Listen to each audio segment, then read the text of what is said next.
I'm looking on here. Here's the inside joint, and the mud has just loosened up a little bit along that. There's some paper tape underneath that, so it looks like it's just the top bit of the mud. This is a moisture area because that's on the exterior. That's an exterior wall. We're right outside here, and because there's wallpaper here, got a little moisture behind the wallpaper. Not enough to affect the overall backside of the sheetrock, but just enough to kind of make this mud pucker. Okay, that's why I got my trusty light out. Oh, look at that right there. Okay, there's your paper tape, and the paper tape is moving right there. It wasn't moving up above. I think what I'm going to have to do there is I need to cut that out. I hate to do it, but I want my job to look right. You know what I mean? Let's see. When they cut the initial sheetrock, they didn't have it filled in there exactly together, and the mud was trying to cover, or the paper was trying to cover a void, and there wasn't much backing behind the paper enough, and that's what ultimately caused it to fail. That's all right. I'll use some self-adhesive webbing tape there too. Now the thing I like about the webbing tape, see if I push on there, the surface of the sheetrock paper is loose. See that? But I don't want to cut that out any further. I can put my self-adhesive tape in there. It's going to stick on there. It's going to stick here. When I put the quickset on there, it's going to fit and fill up the voids in there, and it's going to act as metal place. When that quickset dries, oh, that patch is going to be good, and that's going to keep this from pushing out any further or in. And so I'm going to leave that. Now if you put paper tape on there, it's not as strong for your patches as the self-adhesive tape. Okay, because once it dries, the paper tape is still going to not hold that as well as the webbing adhesive tape. So on all your patches, whenever you can, use the self-adhesive webbing tape. You always get a better patch. Man, I'm glad I had my construction light with me, and I carry that around all the time. It's nice so you can shine it up on the walls, and I can see all kinds of things on the wall that I would have missed. Here's even a spot right there. I would have missed that. There's another sheetrock nail head. I'm going to have to countersink. There's another one there. And I would have missed all of this over there had I not looked close with that light. How much do you think that light costs? About $15 or so. That's it. Now let's take a look at this other inside corner. I haven't looked at it yet.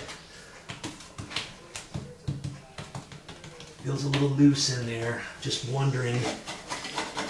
It's loose down in here again. Wondering if I just take the mud off this time and maybe leave the tape alone and just put the webbing tape right over that. I could do that. See, here's the tape line even there. The tape. Look at that. That's the tape. Jeez. It was hardly even gone over. I guess I'm going to have to take that part out. There. It loosened up, and the reason why it loosened up is because we got moisture inside this wall. And that moisture probably came right up. Let's see that crack there? See the water stain around it? We got moisture in the wall, and then it went on the back side of the wallpaper, and then right down the face of this wall. You see the discoloration there? That was between the wallpaper and the face of the wall. I don't think it came from behind the sheetrock on out. But you never know, some of it could have done that too. and ultimately it came on down here and it loosened up that tape. Man, I think I'm going to have to pull that out of there.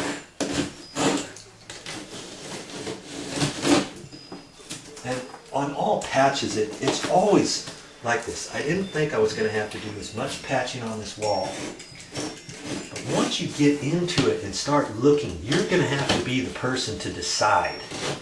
How far do you go? Do you leave something like this and go over it and hope it doesn't come back and rear its ugly head on you later?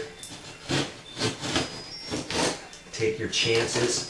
I figured since I'm doing all this patchwork anyways, obviously I'm going to get a better job if I just do it right the first time. That entails you doing a little bit extra work, so be it. You know?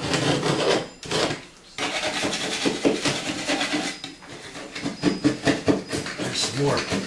Well, that's the remnants of the paper. Just taking a little bit of that mud out. They didn't get the corner in there very well, did they? Let's see what I could do before I put the webbing tape on there. I could mix up some quickset and I can kind of pack it in there first and kind of create my corner a little bit, and that might give it a little bit more help. If I put the webbing tape on there, I'm going to have to keep pushing the mud through the holes to the webbing tape. Well, I can do that right there on the void first. See, there's a sheetrock nail. These are sheetrock nails that are rusty. That's because they got moisture inside the wall here. Okay, so can I fix that? I'm not sure. The moisture is probably coming from the roof on into this wall somehow. And you know, if I tore this wall open, there's no way I could fix it right here. It's somewhere else. So it's really not going to affect me with my patch right now. As long as I get somebody to look at the outside. Sometimes water inspections and finding out where the water's coming in, that's a trick in itself. Figure that out and what it's going to take to fix it. Here's a pop nail here. Man. Okay. I guess that's going to do it. Here's another rusty nail head.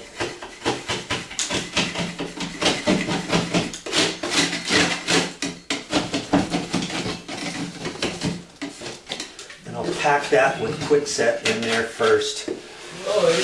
You know. Okay. We'll keep her going. See if we can find some more things to patch on this wall.